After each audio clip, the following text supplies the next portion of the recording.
Jésus. Seigneur, ce matin, je crois que tu es là ce matin.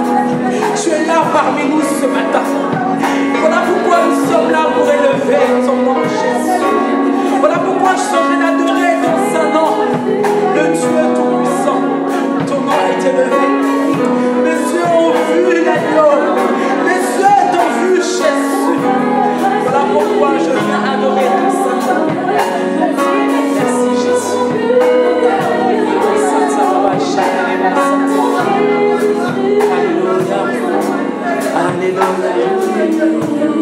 Alléluia. Alléluia. Alléluia. Je suis vraiment dans la joie d'être là parmi vous. Je suis vraiment dans la joie d'être là parmi vous. Alléluia. Elle me dit qu'il est doux et agréable de demeurer. Alléluia. Ensemble, je suis dans la joie. Je remercie l'homme de Dieu, le pasteur Claude, pour l'invitation. Vous savez, on ne donne pas la chair à n'importe qui. Alors lorsqu'une personne te prête la chair, c'est un honneur pour moi. Et je bénis la servante de Dieu, son épouse. Alléluia. Je tenais aussi à vous bénir, vous qui êtes là. Vous êtes des vaillants héros. Alléluia. Parce que malgré la grève, vous êtes là. Alléluia. Malgré les circonstances, les transports, vous êtes là. Que le Seigneur vous bénisse. Prenez place. Je suis la servante Française d'Acosta. Je suis mariée à un diamant, alléluia. Je l'appelle mon diamant, alléluia, parce qu'il a été récupéré quelque part, il a été taillé spécialement pour moi. Alléluia. Monsieur José d'Acosta, alléluia. Vous savez, derrière une femme puissante, il y a un homme puissant. Amen. J'aime cet homme parce qu'il m'encourage, parce qu'il me soutient dans ce que je fais pour le Seigneur. Alléluia. Et je suis aussi mère de 3 garçons. Alléluia. Donc je suis la maman des garçons. Entourée que des garçons. C'est une bénédiction. Amen. Par la suite, j'aurai beaucoup de belles filles. Amen. J'aimerais dire quelque chose ce matin avant de rentrer dans mon message. J'aimerais parler de quelque chose que le Seigneur, tout à l'heure, me parle de ça. Alors j'aimerais juste ouvrir une petite parenthèse. J'aimerais parler de la familiarité pendant un petit instant. Amen. Vous savez, lorsque vous prenez l'habitude de venir à l'église, ça devient une habitude pour vous. Lorsque vous vous habituez à la parole de Dieu, lorsque vous vous habituez à des versets, ce n'est plus bon. Amen. On ne s'habitue pas à venir à l'église. Alléluia. D'ailleurs, moi, je n'aime pas ce mot-là, je vais à l'église. J'aime dire, je vais à la rencontre du roi des rois. Amen. Lorsque tu t'habitues à venir à l'église, alors quand tu vas venir à l'église, tu ne vas pas t'attendre à grand-chose parce que tu es habitué. Bon, je vais à l'église. Si je ne viens pas, voilà, le pasteur va m'appeler. C'est comme si ça devenait une habitude. Lorsque tu lis un verset, ah oui, je connais ce verset, ah, c'est comme si tu t'habitues un peu à Dieu. Mais on ne s'habitue pas à Dieu. On ne se familiarise pas avec Dieu. Si tu te familiarises avec les choses de Dieu, tu vas passer à côté de beaucoup de choses. J'aimerais dire aussi qu'on ne se familiarise pas avec les hommes de Dieu. Alléluia. Beaucoup de chrétiens se familiarisent avec les hommes de Dieu. Mais l'homme de Dieu, qu'il soit ton père, ton oncle, ton frère, ta soeur, ton ami, reste un homme de Dieu. Lorsque tu vas te familiariser avec lui, tu vas perdre quelque chose. Alléluia. Moi, je ne me familiarise jamais avec les hommes de Dieu. Alléluia. Mais depuis que le Seigneur a placé mon frère dans le sang, qui est juste après moi, comme berger de l'assemblée, mais j'ai mis des limites entre lui et moi. Alléluia. C'est mon petit frère, mais je ne veux pas faire rentrer la familiarité. Pourquoi? Parce que je peux passer à côté de quelque chose.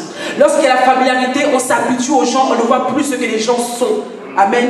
Mais ne nous habituons pas aux hommes de Dieu. Ne t'habitue pas aux hommes de Dieu, parce que tu vas passer à côté de quelque chose. Moi, je n'aime pas que les gens s'habituent à moi. Je n'aime pas que les gens familiarisent avec moi. Lorsque tu commences à te familiariser avec moi, je vais te fuir. Alléluia. Parce que les hommes de Dieu, les femmes de Dieu sont des sources de bénédiction pour vous. Lorsque vous vous habituez à eux, lorsqu'on s'habitue, et parfois il y a une sorte d'impolitesse qui rentre un peu. Amen. Et Dieu peut frapper à cause de ça. Juste à cause de ça, Dieu peut frapper. Alléluia. Parce que Aaron et Myriam s'était familiarisée avec Moïse, c'était leur frère.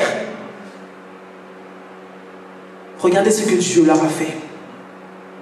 La familiarité. Que ce soit ton frère, que ce soit ta mère, que ce soit ton ami intime depuis tous les jours. Lorsque Dieu dit c'est un homme de Dieu, une femme de Dieu, tu dois respecter cela. Cela dépend de ta bénédiction. Amen. Je ferme la parenthèse. Que le Seigneur vous bénisse. Alléluia. Ce matin, pour ceux qui écrivent, notre thème, c'est quelle est ton attitude face aux problèmes. Alléluia. Pour ceux qui écrivent, c'est quelle est ton attitude face aux problèmes. Demande à ton voisin, quelle est ton attitude? Demande-lui. Alléluia. Demande-lui, quelle est ton attitude? Alléluia. Quelle est ton attitude face aux problèmes? Nous allons prendre nos Bibles dans 1 Samuel chapitre 1 verset 1 à 8.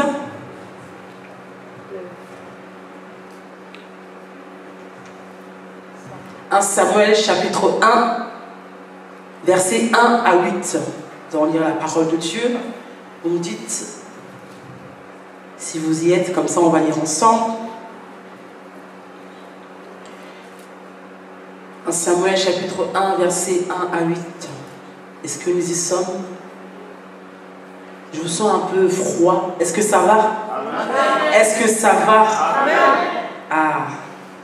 Mais nous devons être dans la joie parce que ce matin, Dieu nous a donné le souffle de vie. Ce matin, Dieu a renouvelé sa bonté de nos vies. Beaucoup sont morts, beaucoup sont dans les hôpitaux. Et toi, tu es là par la grâce de Dieu. Alors, il faut que tu sois dans la joie. Tu peux être dans la joie. Alléluia. Alors, je vais lire au nom de Jésus. 1 Samuel chapitre 1, verset 1 à 8. Un homme nommé Elkana vivait à Ramathaim, Tsophim, dans la région montagneuse d'Éphraïm. Il était fils de Yehoram et petit-fils d'Éléou, de la famille de Tohu, descendant de Touf, un Éphraïmite. Il avait épousé 2 femmes. L'une s'appelait Anne et l'autre Pénina. Pénina avait des enfants, mais Anne n'en avait pas. Chaque année, Elkana se rendait dans sa ville à Silo pour y adorer l'Éternel, le Seigneur des armées célestes, et pour lui offrir des sacrifices. Les dieux des 2 fils d'Élie, Ophni et Phinéas, y officiaient comme prêtres de l'Éternel. Le jour où Elkana offrait son sacrifice, il attribuait des parts de viande à sa femme Pénina et à tous ses enfants. Et il donnait une double part à Anne parce qu'il l'aimait, bien que le Seigneur l'ait empêché d'avoir des enfants. Sa rivale ne cessait de la vexer pour l'irriter contre Dieu de ce qui l'ait rendu stérile. Cela se reproduisait chaque année. Toutes les fois qu'Anne se rendait au sanctuaire de l'Éternel, Pénina l'exaspérait. Alors Anne pleurait et restait sans manger. Elkana lui répondait: Anne, pourquoi pleures-tu? Pourquoi restes-tu sans manger? Pourquoi es-tu si malheureuse? Est-ce que je ne vaux pas mieux pour toi que 10 fils? Alléluia. Amen. Nous connaissons cette histoire d'Anne, cette femme qui n'avait pas d'enfant. Alléluia. Amen. Et cette femme-là, Pénina, avait des enfants. Alléluia.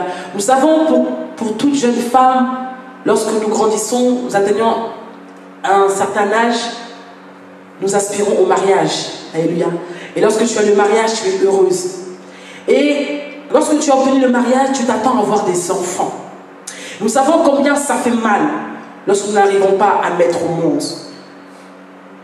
Déjà, la femme elle-même, ça lui fait mal. Ensuite, l'homme aussi est affecté. Amen.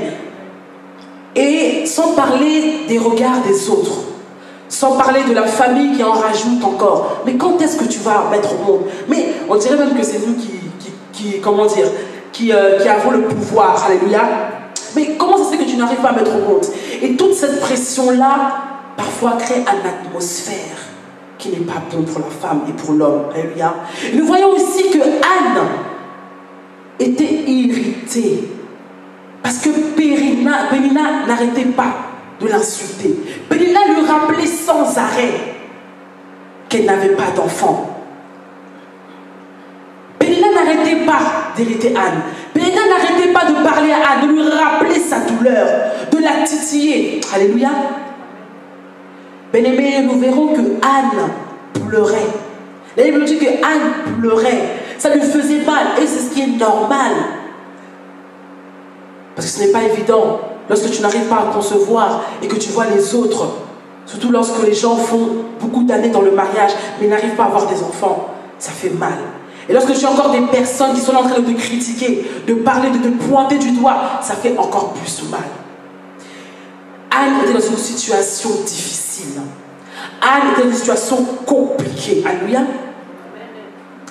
Et nous allons lire 1 Samuel chapitre 1 toujours, le verset 9 jusqu'à 17. Cette fois-ci, après qu'on eut mangé et bu à Silo, Anne se leva et se rendit au sanctuaire de l'Éternel. Le prêtre Élie, il était assis sur son siège près de la porte. Très affligée, Anne pria l'Éternel en pleurant à chaudes larmes. Alors elle fit le vœu suivant.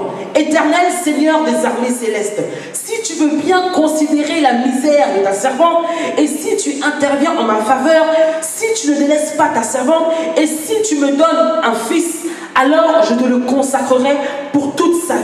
Ses cheveux et sa barbe ne seront jamais coupés. Comme elle priait longuement devant l'Éternel, Élie observait le mouvement de ses lèvres. Anne priait intérieurement, ses lèvres bougeaient, mais on n'entendait pas sa voix.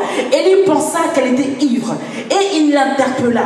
Combien de temps encore veux-tu étaler ton ivresse? Va cuver ton vin ailleurs. Anne lui répondit, non mon Seigneur, je ne suis pas ivre, je n'ai bu ni vin ni boisson alcoolisée, mais je suis très malheureuse et j'ai penché mon cœur devant l'Éternel. Ne me juge pas mal et ne me considère pas comme une femme perverse. Si j'ai prié aussi longtemps, c'est parce que mon cœur débordait de chagrin et de douleur. Dans ce cas, nous dit Élie, va en paix et que le Dieu d'Israël exauce la requête que tu lui as adressée. Alléluia. Alléluia. Mais nous voyons que Anne a commencé à se mortifier, Anne commençait à pleurer par rapport à la situation qu'elle traversait. Nous voyons que cette situation-là était complexe, était difficile pour Anne. Anne ne supportait plus cela. Jusqu'à son mari lui dit, mais je ne te suffis pas. C'est pas qu'elle n'aime pas son mari, non, mais elle voulait avoir des enfants, alléluia, ce qui est tout à fait normal. Mais regardez l'attitude de Anne ici. Regardez son attitude. Anne s'est dit, non, je ne peux pas continuer à pleurer comme ça. Je ne peux pas continuer à avoir de la peine. Je dois aller chercher ce Dieu. Anne est partie au temple. Anne est partie parler à Dieu. Et regardez la folie de Anne. Elle n'avait même pas encore l'enfant dans les mains qu'elle l'a consacré à Dieu. Elle a commencé à dire à Dieu, si tu me donnes, voilà ce que moi je ferai. Alléluia. Ça c'est la foi. Regardez l'attitude de Anne. Anne n'est pas restée là à pleurer. Elle est partie chercher Dieu. Elle a prié. Et c'est par rapport à la prière qu'elle a faite que Dieu l'a exaucée. Mais le problème des chrétiens, c'est quoi? C'est que quand nous sommes dans les problèmes, nous passons notre temps à pleurer. Nous passons notre temps à nous lamenter. Mais nous n'allons pas chercher Dieu. Tu peux te lamenter pendant un moment, mais ne demeure pas dans la lamentation. Tu peux pleurer pendant un moment, mais ne demeure pas dans les pleurs. Anne n'a pas demeuré dans les pleurs. Elle a dit non, les pleurs ne feront rien. La lamentation ne fera rien. Il faut que j'aille chercher ce Dieu-là. Elle est partie chercher Dieu. Elle a parlé, elle a parlé, elle a parlé. Tellement qu'elle priait, tellement qu'elle priait. Je pense qu'elle était déjà ailleurs. L'homme de Dieu a pensé qu'elle était ivre. Alléluia. L'attitude positive qu'elle a eue. Amen. Et dans cette attitude, nous retrouvons la foi de Anne ainsi que la prière. Regardez la foi que cette femme avait. Elle n'avait pas encore d'enfant, comme j'ai dit, mais elle a commencé à proclamer, à déclarer les choses. Comment tu agis devant les situations? Quelle est ton attitude face aux problèmes? Comment réagis-tu? Est-ce que tu te renfermes dans les pleurs? Tu passes ton temps à pleurer? Mais tu peux pleurer pendant un moment, mais tu ne peux pas demeurer dans les pleurs éternellement. Et à un moment ou l'autre, il faut se lever. Alléluia.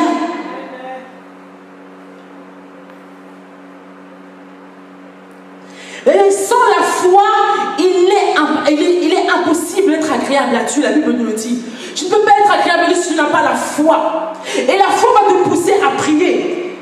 C'est la foi qui a poussé Anne à déclarer ces choses-là. Parce qu'elle croyait en ce qu'elle disait. Elle croyait que Dieu était capable de lui donner. Malheureusement, devant les situations, nous perdons notre foi. Si tu n'as pas la foi, tu ne pourras pas prier. Si tu n'as pas la foi, tu ne pourras pas déclarer. Si tu n'as pas la foi, tu ne pourras pas croire que tu es capable de faire des choses dans ta vie. Alléluia. Nous allons dans Genèse 15, chapitre 15, versets 1 à 5. Genèse chapitre 15, versets 1 à 5. Je vais lire au nom de Jésus. Après ces événements, l'Éternel s'adressa à Abraham dans une vision. Ne crains rien. Abraham dit, l'Éternel, je suis ton bouclier, protecteur. Ta récompense sera très grande. Abraham répondit, Éternel Dieu, que me donnerais-tu? Je n'ai pas d'enfant. Et c'est Eliezer de Damas qui héritera tous mes biens. Tu ne m'as pas donné de descendance, poursuivit-il. Et c'est un serviteur attaché à mon service qui sera mon héritier. Alors l'Éternel lui parla en ces termes. Non, cet homme-là ne sera pas ton héritier. C'est celui qui naîtra de toi qui héritera de toi. Puis Dieu le fit sortir de sa tente et lui dit, contemple le ciel et compte les étoiles si tu en es capable. Et il ajouta, tes descendants seront aussi nombreux qu'elle. Alléluia. Ici, nous voyons que Dieu fait la promesse à Abraham. Abraham était tellement limité, il ne croyait pas qu'il était capable, que Dieu était capable de donner des enfants. Alors il a dit, bon, Eliezer est là, il peut devenir il peut devenir mon héritier. Mes richesses pourront lui appartenir. Dieu lui dit, non, je te donnerai des enfants. Il a dit, regarde le ciel, regarde les étoiles. Alléluia. Dieu lui avait donné une promesse. Et nous verrons plus loin la Bible dans Genèse 18, versets 9 à 12. Alors Genèse 18, versets 9 à 12. Je vous fais beaucoup lire. Hein? Genèse 18, versets 9 à 12.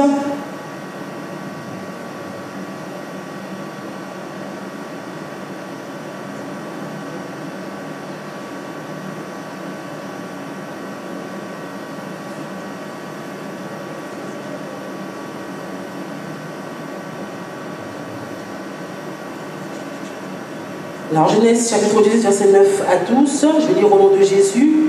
Ils lui demandèrent alors, où est Sarah ta femme? Elle est là dans la tente, lui répondit-il. Puis l'un d'eux lui dit, l'an prochain, à la même époque, je ne manquerai pas de revenir chez toi et ta femme Sarah aura un fils. Derrière lui, à l'entrée de la tente, Sarah entendit ces paroles. Or, Abraham et Sarah étaient tous deux très âgés. Et Sarah avait dépassé l'âge d'avoir des enfants. Alors Sarah rit en elle-même en se disant, maintenant vieille comme je suis, aurais-je encore du plaisir? Mon mari aussi est un vieillard. Alléluia. Alléluia. Regardez l'attitude de Sarah. Regardez l'attitude de Sarah. Mais la différence entre Anne et Sarah, c'est que Sarah avait la promesse. Alléluia.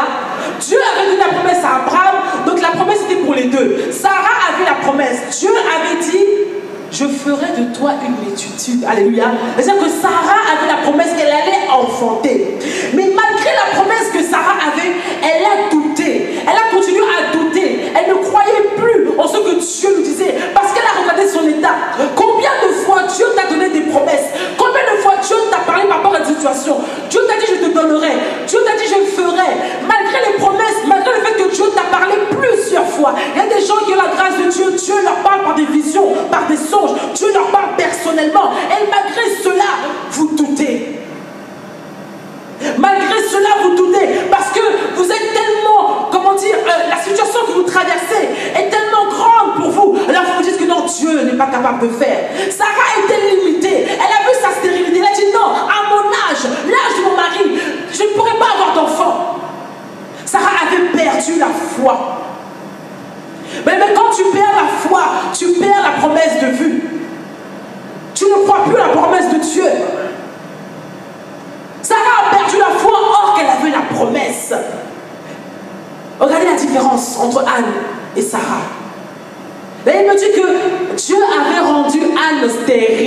Alléluia. Dieu lui-même avait rendu Anne stérile. Mais Sarah, elle, avait la promesse. Mais cette promesse n'était plus en sa possession parce qu'elle avait perdu la foi.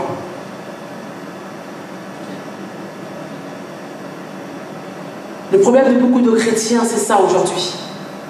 Malgré qu'on nous prêche la parole de Dieu, malgré qu'on nous parle de la parole de Dieu, malgré qu'on nous dise des choses, malgré qu'on nous déclare des choses, mais lorsque nous voyons les problèmes grossir dans nos vies, prendre une certaine ampleur, alors nous nous focalisons sur les problèmes, nous ne voyons plus Dieu agir. Mais Dieu est au-dessus de ton problème. Dieu est au-dessus de toute circonstance. Dieu est au-dessus de toute chose parce que c'est lui qui est le créateur de toutes choses. Aucun problème ne peut lui résister. Aucun problème ne peut lui échapper. Ton petit problème là que tu as n'est pas plus grand que Dieu. Le problème qui te décourage, qui te fait pleurer matin, midi, soir, n'est pas plus grand que Dieu. Dieu a la capacité de changer ta situation. Tu dois changer ton attitude. Le problème, ce n'est pas Dieu, mais le problème, c'est toi. Le problème, c'est toi, ce n'est pas Dieu. Alléluia. Nous devons changer notre attitude. Nous devons changer notre manière de voir les choses. Oh Jésus, aide-nous ce matin à comprendre. Aide-nous ce matin à comprendre. Oh Jésus. Et regardez comment le manque de foi de Sarah l'a poussée à prendre une mauvaise décision. Une décision bizarre.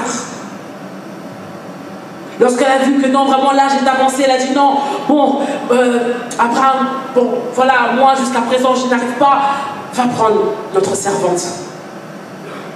Le manque de foi, le doute, l'a poussée à prendre une décision bizarre. Pour moi, c'est une décision bizarre. Comment toi tu peux pousser ton mari vers une autre? C'est bizarre. Comment toi tu peux pousser ton mari vers une autre? Donc moi, aujourd'hui, je n'ai pas d'enfant, alors je pousse mon mari vers une autre. Jamais, on va rester comme ça, toi et moi. Vous avez, moi, je suis très possessive, donc non, non, non, hors de question. Donc Sarah avait ce cœur, tellement elle était dépassée, tellement elle voyait son problème gros comme ça, elle a même poussé son mari vers une autre, pardon.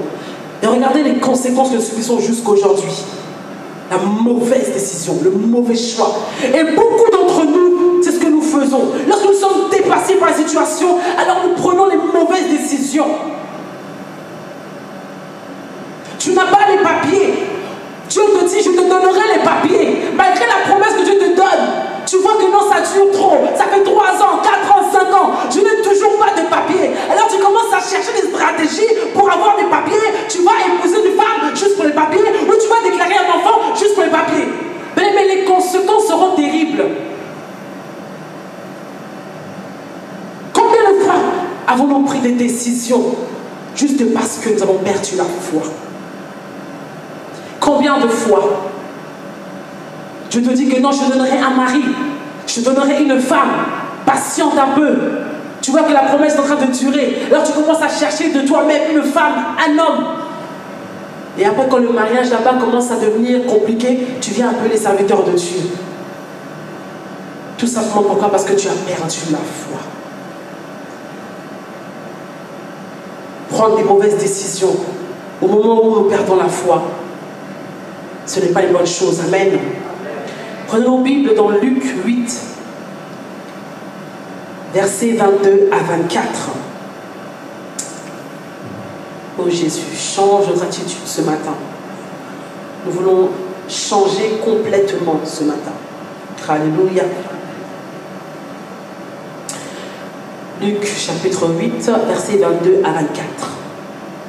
Un jour, Jésus monta dans un bateau avec ses disciples et leur dit: passons de l'autre côté du lac. Ils gagnèrent le large. Pendant la traversée, Jésus s'assoupit. Soudain, un vent violent se leva sur le lac. L'eau envahit le bateau. La situation devenait périlleuse. Les disciples s'approchèrent de Jésus et le réveillèrent en criant: Maître, Maître, nous sommes perdus. Il se réveilla et parla sévèrement au vent et aux flots tumultueux. Ils s'apaisèrent et le calme se fit. Alors il dit à ses disciples: Où est donc votre foi? Quant à eux, ils étaient saisis de crainte et d'étonnement, et ils se disaient les uns aux autres, qui est donc cet homme? Alléluia. Nous avons ici l'histoire de Jésus-Christ et les disciples qui étaient dans un bateau. Amen. Il y avait une forte tempête terrible. Et le bateau a commencé à s'agiter. Il y a même de l'eau qui est rentrée dans le bateau. La Bible nous dit ici que Jésus s'assoupit. Amen. Jésus était calme. Oh Seigneur. Mais quand j'ai lu ce texte-là, quand le Seigneur a commencé à me parler, j'ai dit waouh, mais en fait, ce texte est vraiment fort. Alléluia. Et il me dit que la tempête était tellement forte que le bateau a commencé à quoi? À bouger. Il y avait de l'eau dans le bateau. Mais les disciples ont eu deux attitudes. Amen. Ils ont eu deux attitudes. Une positive et une négative. Alléluia. Nous allons parler d'abord de l'attitude positive qu'ils ont eue. Mais quand les disciples ont vu la tempête en train de remuer le bateau, lorsqu'ils ont vu la tempête qui était là, qui était forte, ils ont vu le bateau en train de bouger, ils se sont dit non, sûrement on va mourir ici. Sûrement on va mourir. Ils ont vu Jésus en train de dormir. Non, allons le réveiller. Alléluia. Ils sont partis réveiller Jésus. La Bible dit que ce n'est pas la tempête qui a réveillé Jésus. La Bible dit que ce n'est pas l'eau. Alléluia. L'eau était dans le bateau. Cela signifiait que l'eau a touché Jésus. Mais si je prends un verre d'eau, tu es en train de dormir, je jette sur toi, tu vas te réveiller. Mais l'eau n'a pas réveillé Jésus. Les poissons dans l'eau qui tombaient dans le bateau n'ont pas réveillé Jésus. Mais c'est les disciples qui ont réveillé Christ. Cela signifie que lorsque tu as un problème, c'est toi qui dois aller vers Jésus. Ton problème ne va pas réveiller Jésus. Anne était stérile. Les pleurs de Anne n'ont pas réveillé Jésus. Les lamentations de Anne n'ont pas touché Dieu. Mais c'est la prière de Anne qui a provoqué le miracle d'Anne. Ce ne sont pas tes pleurs qui vont réveiller Jésus. Oh Seigneur, ça fait 10 ans que je n'ai pas de papier, 10 ans que je n'ai pas de travail, 10 ans que je souffre. Seigneur, tu dis quoi? Tu pleures, tu pleures. Oh, d'ailleurs, je ne viendrai plus à l'église parce que rien ne change. Mais ce n'est pas ça qui va réveiller Jésus. Ce n'est pas parce que je vais venir à l'église que Dieu va agir. Non. La tempête n'a pas réveillé Jésus. Vous vous rendez compte? Une tempête qui ne réveille pas une personne. Mais non, c'est incroyable. Ce n'est pas l'eau qui a réveillé Jésus, mais ce sont les disciples qui ont réveillé Jésus. Pour le changement de ta situation, tu dois aller réveiller Dieu. Dieu t'attend. Dieu t'attend. Ce n'est pas tes pleurs qui vont bouger Jésus. Nous avons lu ici avec Anne. Lorsqu'elle pleurait, est-ce que Dieu a intervenu? Lorsqu'elle se lamentait, est-ce que Dieu est descendu? Mais est-ce que lorsqu'elle est partie au temple, elle a dit non, là c'est bon, je vais aller à la rencontre de ce Dieu, je vais parler, je vais déclarer. Et c'est là que Dieu a agi. L'attitude positive que les disciples ont eue. Alors tu dois comprendre que pendant les difficultés, pendant les circonstances difficiles, tu dois aller chercher Dieu. Nous ne voulons pas chercher Dieu. Nous ne voulons pas aller au pied du roi. Mais le canal que Dieu nous a donné qui est important, c'est la prière. Si Dieu nous a donné la prière, il sait pourquoi. C'est par la prière que les choses changent. Mais la prière a une efficacité extraordinaire. C'est par la prière que les choses vont changer dans ta vie. Ce n'est pas par les pleurs ou la colère. D'autres se mettent en colère contre Dieu. D'autres même maudissent Dieu. Tu penses parce que tu te mets en colère que Dieu va descendre pour agir? Parce que tu fais des crises. Tu vas faire des crises pendant longtemps, longtemps, longtemps même. Rien ne va se passer. Alléluia. Oh Jésus. Et nous allons voir maintenant la deuxième attitude. Oh, l'attitude négative. Alléluia. Une attitude négative. Les disciples ont vu la tempête. Ils ont vu le bateau bouger. Ils ont dit non, non, non, non, non, non. On va mourir, on va mourir. Allons réveiller Jésus. Regardez ce que Jésus leur dit en se réveillant. Il leur dit, tout d'abord il dit, il se réveilla et parla sévèrement au vent et au flot tumultueux et s'apaisèrent et le calme fit. Alors il dit aux disciples, où est donc votre foi? Il dit aux disciples, où est donc votre foi? Pourquoi il leur dit cela? Parce que les disciples avaient la capacité de parler à la tempête. Les disciples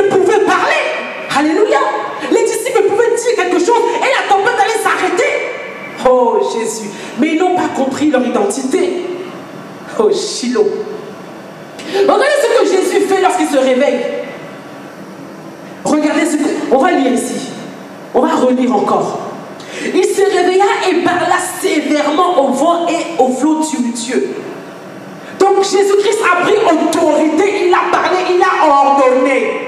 Est-ce qu'on a vu Jésus-Christ dire non Seigneur Jésus, non mon Dieu, parce que toi tu es Dieu le Créateur, permets que... Non, il s'est réveillé, il a pris autorité, il a ordonné et le calme est venu. Amen. Pourquoi? Parce que Jésus connaissait son identité. Il savait qui il était, qu'il avait l'autorité. Ce que les disciples n'avaient pas compris. Ils marchaient avec Jésus, mais ne comprenaient pas qui ils étaient. C'est comme toi et moi, nous sommes avec Jésus-Christ, nous sommes avec Dieu, nous venons à l'église, nous entendons les enseignements, mais nous ne comprenons pas qui nous sommes. Alléluia. Oh Jésus. Pourquoi nous n'avons pas la bonne attitude face au problème? En réalité, le problème c'est quoi? Je vais vous dire c'est quoi le problème ce matin. Aujourd'hui, nous allons comprendre d'où nous vient ce problème. Nous allons comprendre pourquoi les disciples ont réagi de cette manière. Nous allons le comprendre tout de suite. Prenons nos Bibles dans Genèse 1, versets 26 à 27. Shiloh. Change notre mentalité ce matin. Change notre mentalité ce matin.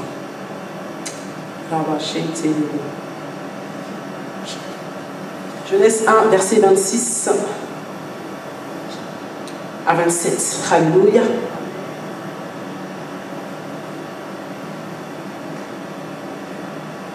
Puis Dieu dit, faisons les hommes de sorte qu'ils soient notre image, qui nous ressemblent, qui dominent sur les poissons de la mer, sur les oiseaux du ciel, sur les bestiaux, sur toute la terre et sur tous les reptiles et les insectes. Dieu créa les hommes de sorte qu'ils soient son image. Oui, il les créa de sorte qu'ils soient l'image de Dieu. Il les créa hommes et femmes. Le problème se trouve là. Bien-aimé, lorsque Dieu dit qu'il a créé les hommes, quand je dis hommes avec un grand H, c'est-à-dire les femmes et les hommes, alors à son image, cela signifie tout simplement que tu es un petit Dieu. Alléluia. Lorsque Dieu parle de l'image, il ne parle pas de l'image physique. Sinon, nous serions tous des clones ici. Lorsque Dieu parle de l'image, il parle de l'esprit qu'il a mis en toi. Alléluia. Cela signifie que tu es un petit Dieu. Jésus-Christ connaissait son identité. Il savait qu'il était Dieu, qu'il avait les capacités de Dieu, qu'il avait l'autorité de Dieu. Voilà pourquoi il s'est levé, il a parlé à la tempête, il a parlé aux eaux. Le problème c'est quoi? C'est que nous ne connaissons pas notre identité. Voilà pourquoi nous tremblons devant les situations compliquées. Comme les disciples, tu es un petit Dieu, donc tu as les capacités, tu as l'autorité. Oh Jésus, je crois qu'on n'a pas compris. Si tu avais compris, tu allais avoir le sourire, tu allais acclamer Dieu. Tu es un petit Dieu. Dieu dit qu'il a créé à ton image. Que si Dieu créait les choses avec la parole, tu as les capacités de créer les choses avec la parole. Tu as la capacité de parler et le problème peut changer parce que tu es quoi? Un petit Dieu. Le fait de ne pas connaître ton identité, voilà pourquoi tu demeures dans les problèmes. Dieu t'a donné cette autorité. Dieu t'a donné le pouvoir. Qu'est-ce que tu en fais? Mais je n'ai pas vu dans la Bible Jésus-Christ à un moment arriver devant un aveugle et dire oh non, non, là vraiment c'est compliqué là. Je ne pourrais pas le guérir. Non! Il savait que rien ne pouvait lui résister parce qu'il était Dieu. Il avait compris son identité, qu'il avait été mandaté. Alors rien ne pouvait résister à Jésus-Christ. Lorsqu'il voyait des malades, il les guérissait. Il voyait des aveugles, il retrouvait la vue. Il voyait des boiteux, il marchait. Il ressuscitait les morts. Parce qu'il était Dieu. Parce qu'il avait compris son identité. Alléluia. Je n'ai vu nullement une personne rencontrer Jésus et rentrer telle qu'elle était. Jamais. Mais tu dois comprendre ton identité. Tu dois comprendre qui tu es. Vous allez me dire, oui, mais bon, bah, Jésus c'était le Fils de Dieu, c'est normal qu'il ait pu opérer tous ces miracles. Mais il y a eu des hommes comme toi et moi dans la Bible qui ont opéré de grandes choses. Prenons Josué chapitre 10. Nous allons voir des exemples. Parce que beaucoup vont me dire, mais non, mais Jésus c'était le Fils de Dieu, c'est normal. Allons dans Josué. Alléluia. Allons dans Josué. Si le frère William peut lire pour moi. Oh Jésus. J'aimerais vraiment que ce matin, que ta mentalité puisse changer. Que ta mentalité soit vraiment renouvelée. Josué, chapitre 10, versets 12 à 13. Alléluia. Amen. Le jour où le Seigneur livra les Amorites à l'armée d'Israël, Josué adressa une demande au Seigneur en présence de tous les Israélites. Il s'écria: Soleil, arrête-toi au-dessus de Gabaon. Lune, immobilise-toi sur le val d'Ayalon. Le soleil arrêta et la lune s'immobilisa jusqu'à ce que la nation d'Israël ait pris le dessus sur tous ses ennemis. Amen. Alléluia. Là, on parle de Josué. Alléluia. Un homme comme toi et moi qui a arrêté le soleil. Alléluia. Bien-aimé, mais toi, tu es même plus que Josué. Tu es plus que Josué. Josué n'était même pas fils de Dieu. Alléluia. C'est toi qui es enfant de Dieu. Et Josué n'avait même pas le Saint-Esprit. Mais toi, tu as le Saint-Esprit. Alléluia. Donc, tu peux faire même au-delà de ce que Josué a fait. Mais comme Josué connaissait son identité, voilà pourquoi il a déclaré les choses et les choses sont arrivées. Amen. Il y a encore une autre personne, nous allons regarder encore. Deux rois, s'il te plaît, frère William. 2 Rois, chapitre 1.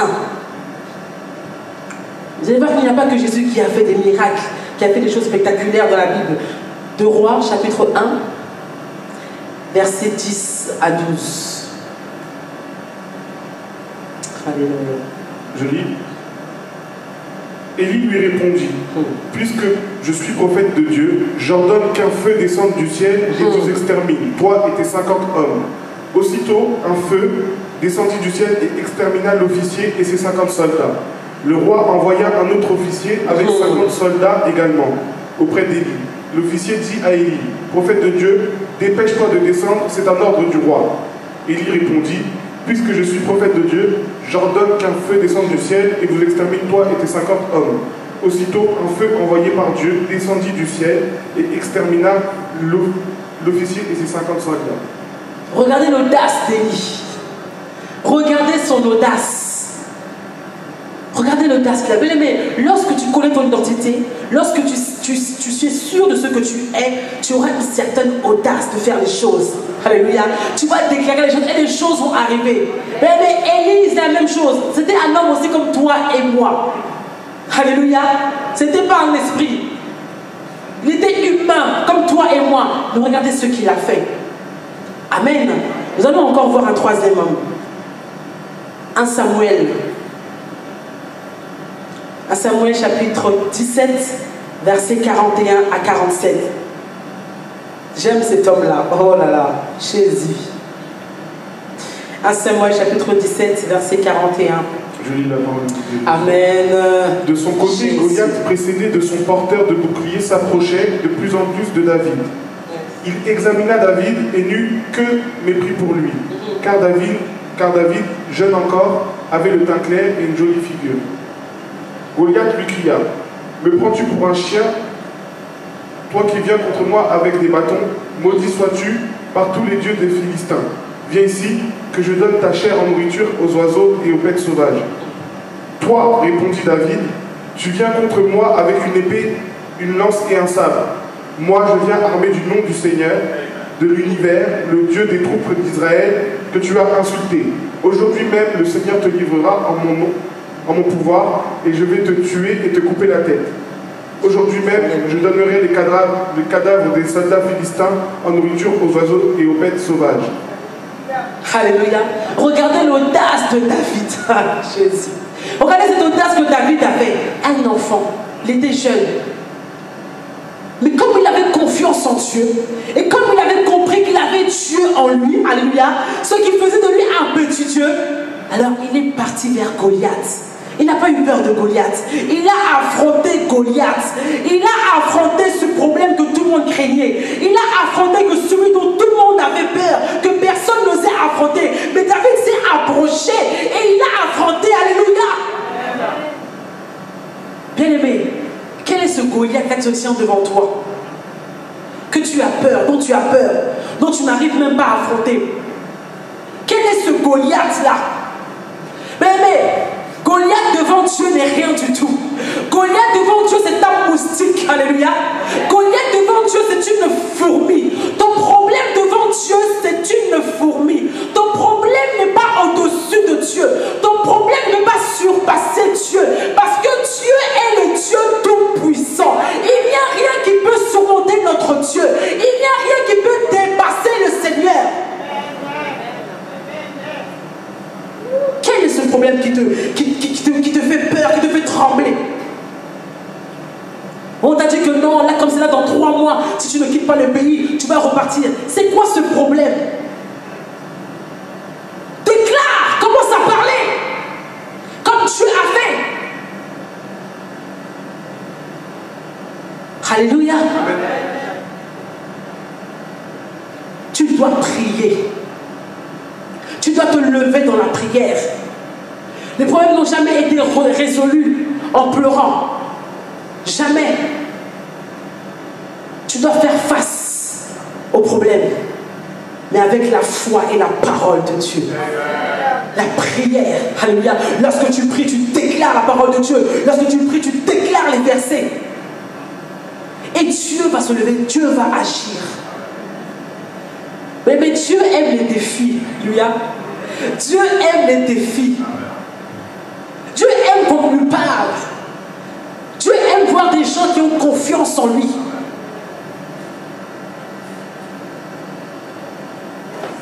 Dieu aime cela. Est-ce que tu crois que ce matin Dieu va résoudre ton problème? Est-ce que tu crois que ce matin Dieu a la capacité? Oh Jésus. Oh Dieu de gloire. Mais écoutez, aujourd'hui Dieu, que tu le veuilles pas, Dieu va faire. Que tu le veuilles pas, Dieu va faire. Que tu aies la foi ou pas, Dieu va faire. Alléluia. Alléluia. Notre Dieu, nous n'avons pas un Dieu qui est petit. C'est nous les chrétiens qui avons rendu Dieu petit comme ça. Voilà pourquoi j'ai dit au début que nous ne devons pas nous familiariser avec Dieu. Lorsque je te familiarise avec Dieu, bon, Dieu fait. Tu crois comme si non. Bien aimé, Dieu agit réellement.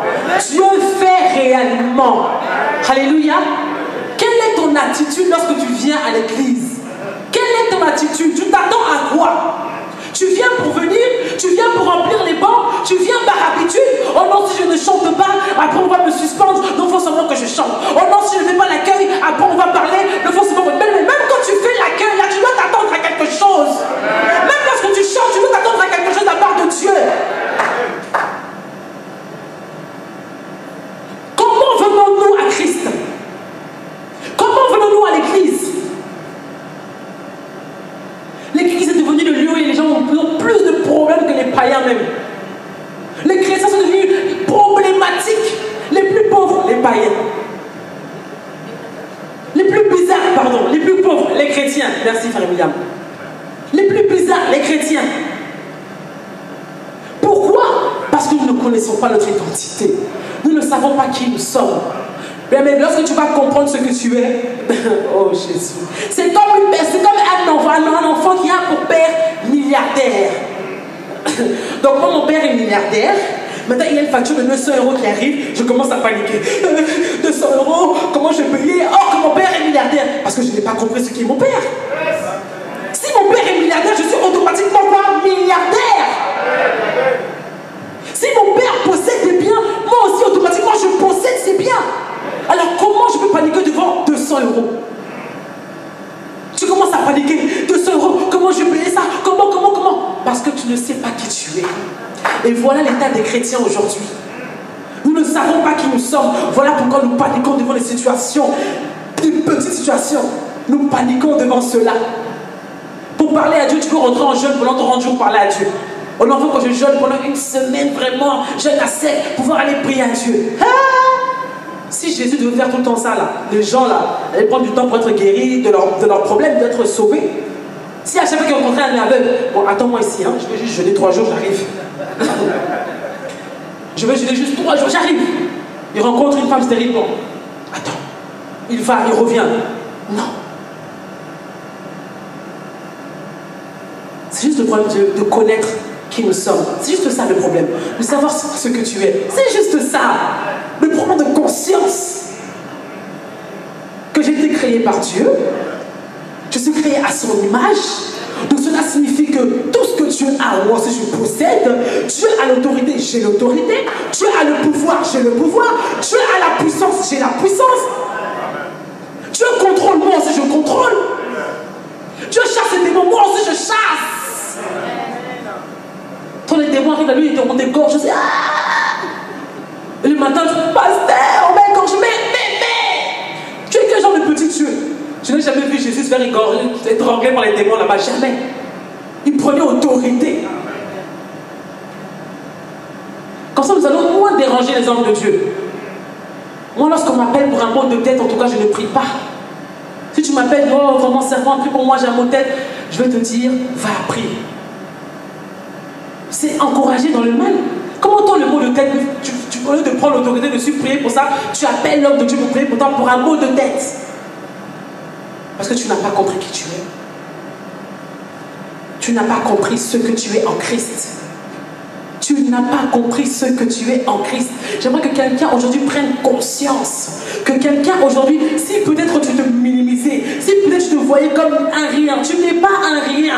Tu as de la valeur aux yeux de Dieu. Tu as tellement de la valeur que Dieu t'a créé à son image. Bien-aimé, c'est une grâce. Amen. Tu as tellement de la valeur, Dieu t'aime tellement qu'il a dit non, comment je peux crier? Comment je peux le crier?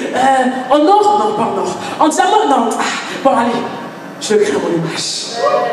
Mais tu as de la valeur. Tu vaux plus que l'argent. Tu vaux plus que de l'or. Donc toi, quand tu es là, tu as les attributions que Dieu a. Donc toi, comme tu es, oh Jésus, parce que nous ne comprenons pas, c'est pour ça. Parce que nous ne comprenons pas, c'est pour ça. Changeons notre mentalité. Ce matin, j'aimerais que quelqu'un puisse changer sa mentalité, puisse changer sa façon de voir les choses, puisse prendre conscience de ce qu'il est. Aujourd'hui, vraiment, prends conscience.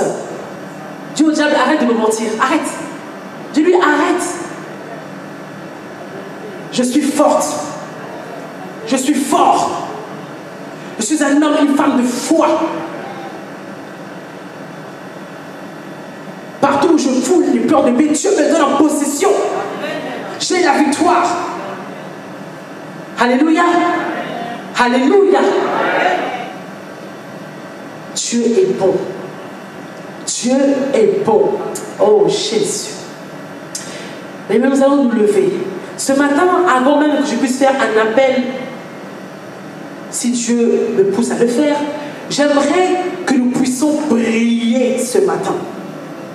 J'aimerais que tu puisses te déclarer toi-même. Tu connais tes situations, tu connais tes problèmes, tu connais ta position.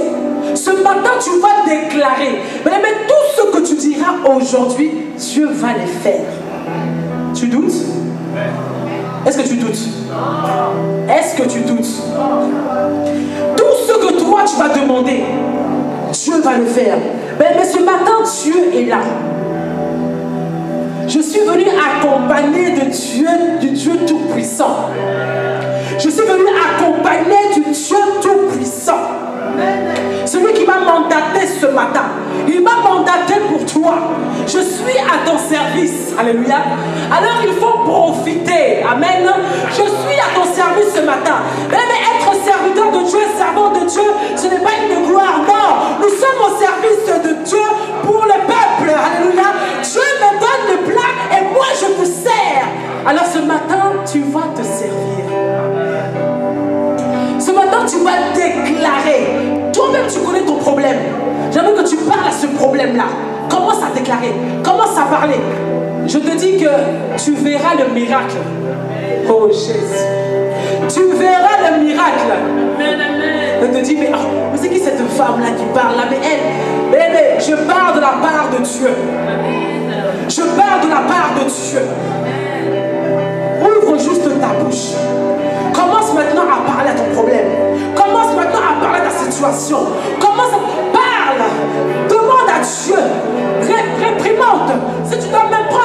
prends autorité. Tu connais ta situation. Mais commence à lever ta voix. Parle, parle, parle. Oh Jésus, Jésus, Jésus. Parle, parle, parle. Ne passe pas à côté. Ne passe pas à côté ce matin. L'occasion de donner ce matin. Mais le Seigneur va étonner plus d'un ce matin. Le Seigneur va étonner beaucoup de personnes ce matin. Parce que Dieu va vraiment agir. Et il ne va pas attendre dans 2 mois. Mais il va agir dans ce mois-là de décembre. Il va commencer à agir dans ce mois. Demande tout ce dont tu as besoin. Si tu as besoin d'un appartement, tu demandes. Si ton dossier est déplacé en 5e position, dis au Seigneur, je déplace mon dossier en 1re position.